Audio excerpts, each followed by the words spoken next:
panel. I'll do this somewhat quickly, and He's going to introduce us. yeah, all right. So up first, she's a professor at the Columbia University Graduate School of Journalism, where I attended. I just thought I'd throw that in.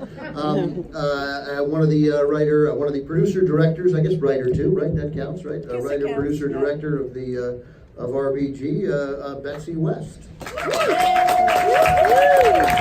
The other writer, producer, director, also a documentary filmmaker like Betsy. Also a graduate of the Columbia University Graduate School of Journalism, Julie Cohen. And not only really one of the most prolific and successful songwriters in the history of singing, 10 Academy Award nominations, including the song you just heard at the end of the film, I'll Fight for RBG, 2 of the top 13 songs ever in the history of the Billboard Hot 100, DIANE WARREN.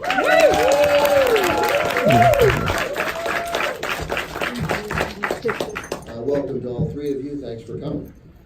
So, Betsy and Julie, let me start with you guys. How did this process begin? You had worked with the Justice on some previous projects, right? Both Julie and I had interviewed Justice Ginsburg for 2 separate projects. I'd worked on a big history of the modern women's movement, and that's when I really learned about her story. Her extraordinary story as the kind of legal architect of the women's rights movement. And Julie also worked on that project, so we talked about RBG then and really admired her, and then Julie subsequently interviewed her for her film. The Sturgeon Queens, it was called. My mic isn't on, but that's, there we go. And then it was in sort of, 4 or 5 years ago now that RBG kind of blew up on the internet and people started getting the tote bags, the t-shirts, and even the bizarre situation of like young women in their 20s getting RBG's face tattooed on their shoulders. And the stuff they brought you tonight from the store down the street. And the swag is certainly out of control. And we knew that there was this, generation of young people, particularly young women, who were loving Ruth Bader Ginsburg in her 80s and really appreciating the dissents that she was writing on the Supreme Court. But we kind of understood that they didn't really know the incredible story of what she had done to secure women's rights under the Constitution. And we just thought someone should make a doc about her. Did you guys know it all? Well, because of this women's movement project that I'd worked on, yes, and I'd interviewed her, and we talked about the fact that she was so incredible and not that many people really knew the full story. I mean, she's been compared to Thurgood Marshall for what he did for civil rights, she did for women's rights, and yet that was not widely known. So yeah, we knew it, and then we thought this is a window, and this is an opportunity. Her notorious RBG persona gives us an opportunity to tell what is in fact a kind of serious story about constitutional law. If you go to someone and pitch, I want to do a story about the Equal Protection Clause of the 14th Amendment, they're like, yawn, no, very sorry. Tell me more. Yeah, exactly. But who's in it? Yeah, so here was a chance to do a story that we thought was serious and important, but also could be a lot of fun. Does it warm your heart a little bit about the general condemnation of America's cultural illiteracy, that there is such a thing as the notorious RBG? Yes. Yeah. So warms our heart on a number of levels, that people admire her for what she's done in the legal world, but just the whole idea, like, what kind of people, and women in particular, do we usually, revere and turn into pop icons in our culture? Young people known for their youth, their sexiness, and music. Not that there's anything wrong with music, which is beautiful. Yes. And athletic pride. Like, here's this amazing 85-year-old woman known primarily for her tenaciousness and her intellect, and yet, like, she's really totally striking a chord with all generations of women, including young women. And just seeing how people connected to the film, and seeing, anything from women in their 70s and 80s to women, young girls 8, 9, 10 showing up for screenings, and this happened everywhere, including in multiplexes, just dressed as RBG, wearing the robe, the gavel, the descent thing, the little glasses. I'm a little disappointed that your daughter wore a lovely dress this evening, but she's not in her RBG outfit. But like that, it's like a thing, and it's a good thing. I'm going to ask you in a moment about how you pitched her to agree to this movie, but first I want to know how you got Diane Warren to do the song. Right there. Yeah, well, we had we had our steps. composer, Miriam Cutler, who was fantastic, and we were saying to Miriam one day, hey, we'd love to have an anthem for this song, and Miriam says, all right, I know exactly what you should do, and told us to get in touch with Bonnie Greenberg right here, and Bonnie and I, we had a number of conversations, our producer, and she sent a rough cut of the film We had done to Diane Warren, she said, how about Diane Warren? We're that sounds good, and so because we had previously done the hunting ground. Till It Happens to You. So we sent a cut of the film, and then Diane got in touch and said she'd love to write the anthem, and we were thrilled. Was that an easy sell for you, Diane? It was the easiest sell on the planet. In fact, they didn't. I was like gonna beg if they didn't. If they didn't want me, I'd get on my knees and beg anything to have anything to do with Ruth Bader Ginsburg, and just to be a little small part of this amazing movie. By the way, what she was talking about, I went to there's a place. Do you guys know a place called Kitson on Robertson? Yeah. You know what the shit they sell out of? The RBG stuff. I went there tonight to get because it's Valentine's Day and we were having dinner before. I got one to get the little Ruth Bader Ginsburg. Everything was sold out except a few things. Isn't that cool? If Kitson is selling out for it, that means there's some chance that walking the streets of Calabasas is walking the streets of Calabasas could be a little Kardashian in the RBG show. Yeah, it's possible. Diane, That's beautiful. Of course, That's a beautiful thing. Diane, so the question that you've been asked in every interview you've ever done, but we're all interested in. How does it feel to lose 9 times? Yeah. No, just kidding. Meryl Streep has lost 18 times. No, but she won 3 times. I got you, but she's an 18 times. She's twice as bad as you, Meryl Streep. That's right. Yeah. No, Peter O'Toole 8 losses. Come on. The process, like they come to you, and does this take a month? Does it take an hour? I usually spend about a week on a song. I just try to.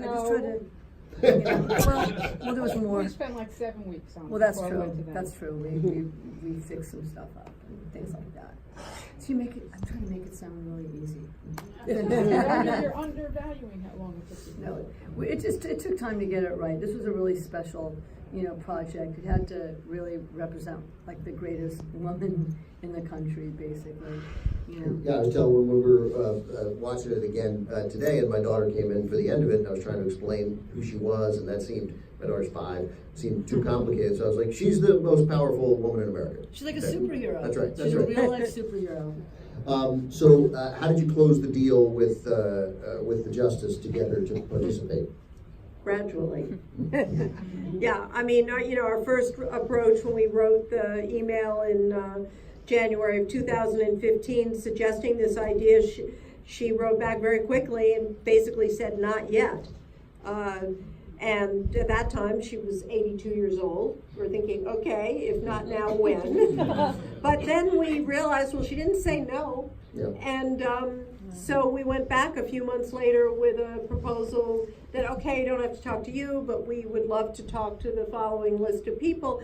We did research and wanted her to understand that we weren't just going to be doing the memes and the tattoos, that this was going to be a serious look at her life with a range of people. Sent it to her, and again, very swift response. She said, I would not be prepared to talk to you for at least 2 years, which was 2 years. 2 years, a little sobering. That was the first sentence, then a new paragraph. However, if you are going to be interviewing people, you might want to consider, and then she listed 3 more people. All right. So then we thought, okay, the door is open here, and then we just kind of And seated. so I take it was not 2 years until. Yes, It was 2 years. In fact, the absolutely. final sit-down interview with her was like 2 years to the week from the time that Yeah. there was one point in the Yes, process this is because so she funny. gradually let us do more and more of the, of the things other than interviewing her and other than the deeply personal stuff that comes, that we shot near the end, but she sort of let us do these other interviews and people kind of closer and closer to her and letting us begin to film some of her, first public talks and then things that were a little bit more private, and things seemed like they were going well. I mean, we're obviously moving through the process.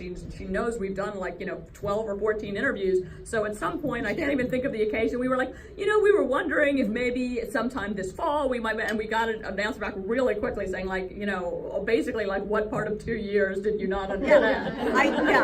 I told you I would give you an interview in 2 years, and that's it. So you have another, Yeah, it was another 9 months or to go, Yeah. so just hold your horses. Had you interviewed her children at that point? Not quite yet. Yeah. But if she doesn't end up participating, there's no movie, right? Yeah, I mean, look, we needed her cooperation to even interview people, but if you call anybody, you call Arthur Miller or her childhood friends or, clients, they're all going to get in touch with her and say, hey, is it okay to talk to these women? So we needed that at the very least. There was a little bit of an inherent risk in this whole strategy and the timing, and we're just going ahead and frankly a risk that fell mainly to CNN Films, who was who did come in to finance our project at this point, and we were just like, this is the way to proceed. The justice has set it out for us. We're just gonna have to hope. I mean, what we didn't understand early on that we do now, knowing her, is when she says she's gonna do something, she including be prepared to be interviewed to, she's actually gonna do it. She doesn't go back on her word. So. But yeah, it was a little nerve-wracking. So if CNN committed the financing to it, I saw that at least back in January, this documentary, which this is an unusual thing to say, made $14 million. Does that mean CNN gets all that $14 million, or are you people all rich? I mean, CNN will get a portion of that, and also our other distributors. Basically, CNN financed the project, and then when it got into Sundance, we had a sales agent, and both Magnolia and Participant were in on the theatrical and the distribution. So there are many, many people out there, Right, but this is not a question that gets asked often of documentaries, is it? How do you split the money? Yeah. So I mentioned, because I like to mention it whenever possible, that I went to the Columbia Graduate School. I was bad at most things involving journalism because I tended to believe whatever the last person who I talked to told me, right? And they go, oh my God, that guy was lying. It turned out later, right? So, but I did have a pretty good instinct, and still do, I think, inherited from my father, my brother, who both of you know does too, of when a story is too good to be true. It's just, that story's too perfect, and therefore I don't believe it. And the Scalia-Ginsburg friendship would have met that standard. I'd have been like, I get it that they're polite to each other, and maybe they have breakfast in the cafeteria twice a year, but it turns out, no, they were actually friends. Yeah, and there was a fair amount of skepticism in the public about that, or even people that we would tell about it, or come on, those two are not really friends. And it just became so clear. Well, first of all, the justice, when something, how she feels is just clear on her face. When she's talking about someone she cares about, she really lights up, and you can just see, and just, unfortunately he had passed away before we began filming, but from speaking to both of their family members and, being able to find a lot of footage of them together, it's just clear what, joy they brought out in each other, and that, that this was a genuine, deep friendship and meeting of minds, and that, actually went back to their days on the U.S. Court of Appeals for the D.C. Circuit in the early 80s. So, we just wish that he were still, when we showed a little in the film, they had this kind of traveling road show where they would lay out their own you know, very divergent views of the Constitution, but then discuss them civilly and show that they were friends and shared sense of humor and all this stuff, and it just gave you so much hope about the way that you can feel really civilly towards someone who you completely ideologically disagree with. It's like a message that is more needed now than it was, you know, 3 years ago, and just, you know, we certainly more of it. When you finally got the interview with her, was anything off limits? Nothing was off limits. She really had no editorial control, never asked for editorial control. So, you know, luckily, I mean, it turns out that Justice Ginsburg's a pretty good producer, because the idea of waiting to do the interview until the very end was fantastic. We had filmed all around the country, we'd done all these interviews, and we had strung together really more than a rough cut. It was kind of in between a rough cut and a fine cut, and we knew what we needed. And we didn't have to ask her about Harvard. She talked about Harvard here, there, and everywhere. We had a perfect section on Harvard, but we did need to talk to her about her mother, or we did, you know, there were various things that we had to hit. So that was how we structured the interview, the questions that we felt were unanswered in the film and the things we needed. What did you guys, and this is true of every, not just every feature film producer, but certainly in a documentary, what did you leave out that killed you? You know, nothing killed us that we left out. I mean, you know, the whole process is a process of making choices, and I mean, it's with someone as rich and long a life as she has, the question is really more what to put in. You know, we sort of started not thinking like, well, that's our whole, we sort of like figured our narrow path. There's one cool story about her that we just didn't really fit into our film, which is at one point as a young woman, when she was a professor at Rutgers, she had the opportunity to write a textbook about Swedish civil procedure. It was in a period in her career where, because she was a woman, she didn't have a whole lot of options. She decided to take this opportunity. She moved to Sweden, she learned Swedish, and she wrote a book about Swedish civil procedure. Yeah. Which In Swedish? Yes, in Swedish. And you know, it's like, it's sort of like when she sets her tough little, smart little mind to something, like she is gonna do that thing. I didn't realize that she'd written the definitive book of Swedish. Yeah. I have the other one, the Nyquist, I think, wrote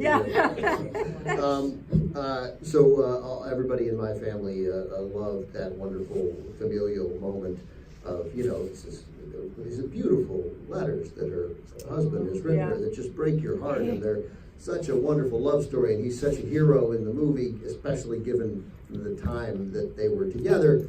And then her granddaughter says, you know, do you read these often? No, never. That was wonderfully revealing, and somehow added to the sweetness. Do you think that has the Trump era made our hunger for someone like Ruth Bader Ginsburg more acute? Yeah, I think the word hunger is appropriate. I think people's reactions to the film, I mean, the first reaction was what, you know, Julie talked about, that people would come out and I had no idea. Why didn't I know that she had played this role in, you know, in the 1970s, and that she was this? But the other reaction was, you know, I needed that.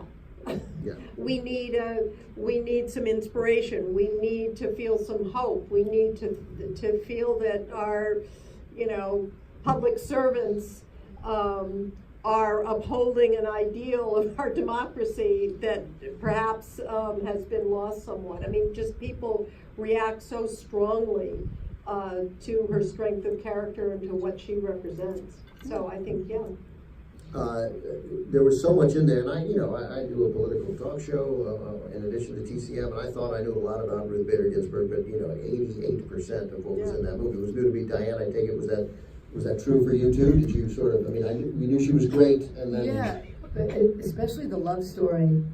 I think that's probably what resonated. Do you guys think that resonated? Yeah. I mean, what a beautiful love story, right? On Valentine's Day, to see someone that was the way he looked at her. Right, the way he just, it was so beautiful. I think that was something. Yeah, I mean, that was certainly a favorite element of ours in the story, and actually of the things that developed as we were shooting and editing the film, the love story is really what expanded the most. Every time that Betsy and I and Carla Gutierrez, who was our brilliant editor on this, would be watching together a new rough cut of the thing, we would just be like, you know, whenever the love story came, we were like, oh, and then like you get to the part of the law and this, you know, like let's, you know, and so we would sort of build our structure around like, how can we put another scene with Marty in it? Like, and that letter, because she you know, she doesn't show much emotion in that very last line when her voice cracks. It just. So naturally, I do want to talk about her confirmation hearings. That was the segueing from the love story, which of course I don't care about. You're so tough. I know. Face my wife is making. So among the things that I didn't know was that in those 1993 confirmation hearings, she did something which just does not happen now at all. And said, not basically, but paraphrasing, but said, yeah, I'm in favor of a woman's right to choose. And now we're in this era where not just on abortion rights, but on any number of the hot button issues that the court will decide, every single justice to come before the Senate says says two things. I have a great respect for precedent, and I don't want to reveal or lean toward any issue which might eventually come before the court. And then the politicians, this president's appointing them, largely do the same thing, and I don't even there's a question in here, I promise. But no, but it's good, it's interesting. Right, but her willingness to discuss it is, I think, should be what other people follow. I don't know why a Democratic president doesn't say, yeah, I'm only going to appoint justices who are going to uphold a woman's right to choose, and if you oppose it, I don't know why you say the opposite. But so it was incredibly refreshing, that part, and surprising. I guess there is a big question. I'm so disappointed in myself. Yeah. But that was a really good point. And yeah, look, it was early in the Clinton, administration, and I think that there had been several false starts in terms of getting a Supreme Court nominee, and she just had a lot of support, including we showed from Orrin Hatch. You know, she was very impressive and actually considered to be somewhat moderate judge. She was not considered to be a flaming liberal, although she certainly, in that section that we showed in the film, you know, she spoke up very forthrightly about her views on reproductive rights. Other would-be justices might just say, yeah, I'll follow precedent of Roe v. Wade, but she put it out there in a very personal way, I thought, as a woman talking about what this means to women. And I thought that, it is very, very moving and something that you don't hear that much anymore. And the amazing thing is that on top of that, she sails through confirmation with only 3 votes against her. She goes out and strongly proclaims, reproductive rights is just a fundamental right for a woman. And, the Republicans in the Senate were like, oh, well, okay. I mean, they didn't agree. I don't agree with that. But it doesn't mean but that it didn't stop them for voting for her. Yeah, it would have been, I think, tougher for her even 2 years later, even after, it was 94 in the contract with America. Yeah, I mean, I do think, exactly. It was early on in his term. So. And I brought that up then because you mentioned your editor, and so people understand the process here. Like, your editor played sort of a critical role in how much of the hearings you used. That was sort of, she looked through all 4 days of those hearings, is that right? Yes, and just felt, I mean, her thought was interspersing them throughout just could add a lot of power and give us an opportunity to kind of, we actually weave a lot of different time frames into this film. You're seeing young RBG, you're seeing confirmation hearing era RBG, and you're seeing RBG in her 80s reflecting back, and having the confirmation hearings throughout kind of let us move back and forth in time. And she was so powerful in those confirmation hearings, and C-SPAN played them, but it's not like the whole country, this was not the O.J. Simpson trial. Like, people were not actually gripped to Ruth Bader Ginsburg's confirmation.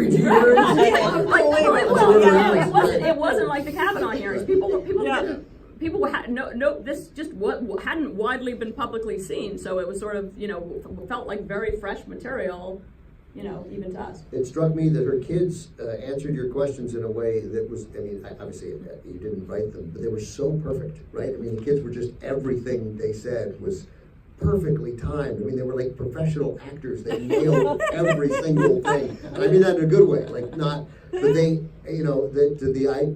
making their mom, she worked hard, she can't cook, she doesn't know how to use the TV. Yeah. It was perfect. They love to make fun of her. Yeah, right. And that's kind of sweet. And you saw even her granddaughter actually made a little joke. Oh, that's helpful, grandma. Right, Bobby, that's helpful. I mean, obviously they have a warm and kind of kidding sort of relationship. And, that was lovely to see too. There is no other justice on the Supreme Court. I mean, there's never going to be a documentary called "You Missed the Filing Deadline," the Sam Alito story. Yeah, I was thinking Alito is a candidate, but yeah. And that is what? That is her, that's this, force of personality, but it's not just... The I Like Beer documentary. The what? The I Like Beer documentary. That's true. We may get that later. It'll be a different kind of story, though. But there is something, but it's amazing that this kind of celebrity, or unusual that this sort of celebrity develops around someone who has none of the trappings of celebrity. She doesn't know how to turn the She TV didn't on. solicit it. Right, she doesn't solicit it, and she still doesn't solicit it. But she does like it, right? She enjoys every minute of it. I mean, I feel like we observed that following her around the country over the period of a year and a half, and just seeing like the lines of people around the blocks and just seeing her reaction. I mean, I feel like our camerawoman, Claudia Raschke, did a very strong job of capturing like close-ups where you, because it's not like she's saying like, oh my God, I'm eating this up. It's more just like you see a little glimmer in her eye when she hits a line and the crowd is really reacting. Like it's for some reason it's fun to see. It's a very different, I feel like, than when you see like, Mick Jagger also enjoys his fame, but like I don't find that as like, you don't get a charge and a joy from that. So this question I feel like has to be asked. Does she know everybody who serves on the Supreme Court, everybody who's led an honorable life as she has done, has the right to, put their feet up, and she wants to start, online gambling and sleep until noon. She should, I don't know who I could possibly be talking about. That seems like something that she should be able to do. But do you think that she feels like she can't? I think that she knows, certainly, that a lot of people are counting on her to, stay on the bench. However, I also think she loves what she does. She loves the law. And I think she's always said that it's a lifetime appointment. She's going to do it as long as she is intellectually capable of doing it. And I think she feels that she is. And this is her life. It's what she's devoted her life to. When we called her 2 weeks ago to tell her that we'd been nominated for an Oscar, she was excited. She said, congratulations, and she was, measured in a way. She said it's eminently well-deserved. I think that was her phrase. And then we said, we're so glad to hear you sounding strong, because her voice did sound good. And she said, well, yes, I've been reading, and I've been writing, and I've been working, and I'm keeping up with the court. She immediately went into talking about her work. she loves the law, loves doing it. So I don't think that she feels she's a prisoner there, that she's trapped by this. I think, she wants to do it. Her alive. I bet that's what keeps her alive. It is a joy for the work, but she absolutely has an understanding of the nation, many in this nation's view of her importance during the Trump era, and her own view of that. And she's made it pretty clear repeatedly that she intends to stick around. Like, she keeps moving the bar for when she thinks is a good retirement age, but she's, she's throwing out in the 90s now. So, I think she understands the critical role that she plays. And, a lot of people, after the number of cancer experiences she's had, including her most recent surgery, would say like, okay, now I'm resting. And that is just not her attitude. I'll get you a couple questions from you guys before we wrap up, but you mentioned the Oscars, so first of all, congratulations on the Oscars. Now I'm going to point out the thing that I intermittently rail against in interviews and on TCM, you know, because there's a winner and then there's a bunch of losers, which is crazy, right? But Diane,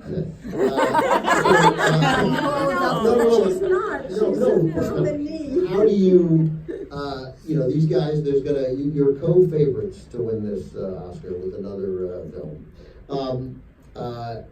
What is that experience going to be like for them, Diane, on Oscar night? Not whether they win or lose, just the whole process. Okay, for these guys, okay, Yeah.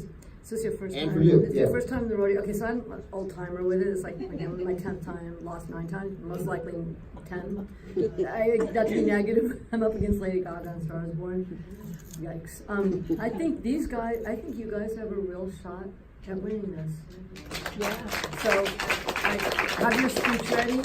I'm not going to, usually I've scrunched a piece of paper that I end up in my thing. So, if I get lucky enough to get up there, I'm going to thank you guys. And but I think you guys enjoy the ride. You know that the ride is so fun. Aren't we having fun? I mean, it's a fun thing. No, it is fun. Like to like. I mean, I stayed up all night with my friends. Bonnie was there. My friends over there. We were up all night at a slumberless slumber party.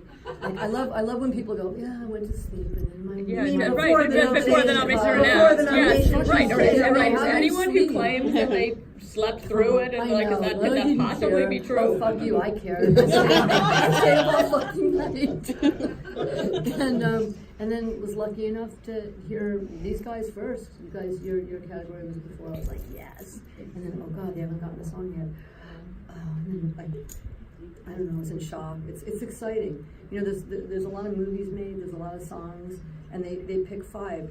With my thing in the category of song, the Grammys, there's pop song, there's country song, there's R&B song, there's Americana song, there's 20 categories of best songs. In the Oscars, there's 5 songs. Yeah. So even to be nominated, it's a win. Just Yeah, it is. A couple of we're up there in the back. Sure, go ahead. So, congratulations. My 3rd time seeing the Woo! 3rd time. And yes, and many of my female mentors say the same thing, and it's like we need to watch it to just feel better about the world. But I would love to ask you as documentary filmmakers, you know, it's so unusual for a documentary to do so well and to just be such a huge hit, right?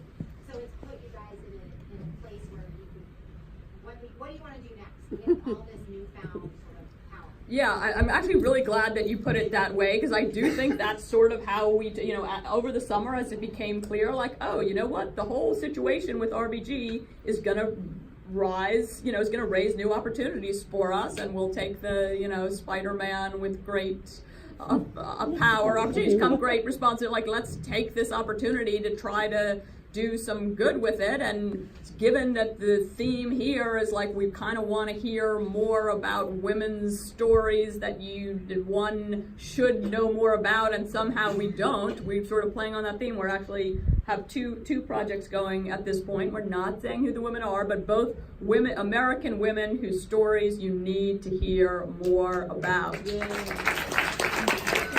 how we go, and we're right in it. One more question. Sure, right, go ahead. Hi guys, thank you so much for this. I will ask Diane, how do you, in your creative process, how do you come up with your lyrics or the theme of the song? Because this is only like the 3rd time that I heard it and I love it. Oh, So thank curious you. about your process. Well, I wanted to capture her fighting spirit, and obviously she's a fighter. Notice how she speaks so softly, but what she says is so powerful. And that's how I thought of Jennifer Hudson, of being her vocal avatar. Because you see in the movie, she loves opera, she loves divas, and she is a diva. So if you pair that with, like, I don't know if that answered your question. Yeah. But pairing her with that, and that became like her avatar, you know, that was kind of cool. Who got Jennifer Hudson? How's that process? I work with her. Do you know some singers? Is that I know a few important? singers. I know a couple. Let's do one more. Who we got? Yeah, go ahead.